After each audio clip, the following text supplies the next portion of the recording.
ছোটবেলা থেকে চানাচুর বলতে আমার একটাই পছন্দ, মুখরোচক, স্বাদে স্বাস্থ্যে। ভালো খান, সুস্থ থাকুন। মুখরোচক, ভালোবাসার ৭৫ বছর। ঠাকুরপুকুরে মর্মান্তিক গাড়ি দুর্ঘটনায় অভিযুক্ত পরিচালক সিদ্ধান্তকে সান বাংলা ধারাবাহিক ভিডিও বৌমার পরিচালনার দায়িত্ব থেকে সরিয়ে দেওয়া হলো। সিদ্ধান্তের জায়গায় এখন থেকে পরিচালনা করবেন রূপক দে। এর আগে ধারাবাহিক মিঠাই ও অনুরাগের ছোঁয়াতে দীর্ঘদিন পরিচালকের কাজ করেছেন রূপক। তবে শুধু পরিচালক নন, একই সঙ্গে অভিনেত্রী রি এবং স্যান্ডি সাহাকেও ধারাবাহিক থেকে বাদ দেওয়া হয়েছে। দুর্ঘটনার সময় তারাও সিদ্ধান্তের গাড়িতেই ছিলেন। এই মুহূর্তে এই দুটি চরিত্রকে ছাড়াই চলছে ধারাবাহিকের শুটিং। রি এবং স্যান্ডির জায়গায় কে আসছেন সে বিষয়ে চ্যানেল এখনও কিছু জানায়নি।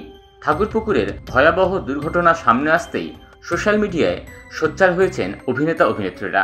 অনেকেই প্রশ্ন তুলেছেন, গাড়িতে যারা ছিলেন তারা কেন পরিচালককে মত্ত অবস্থায় গাড়ি চালানোয় বাধা দিলেন না। অভিনেতা রাহুল অরুণোদয় ব্যানার্জি এই প্রসঙ্গে বলেছেন, এদের সব রকম কাজের অধিকার কেড়ে নেওয়া হোক আর শাস্তি দেওয়ার জন্য আইনের সব রাস্তা যেন খোলা থাকে।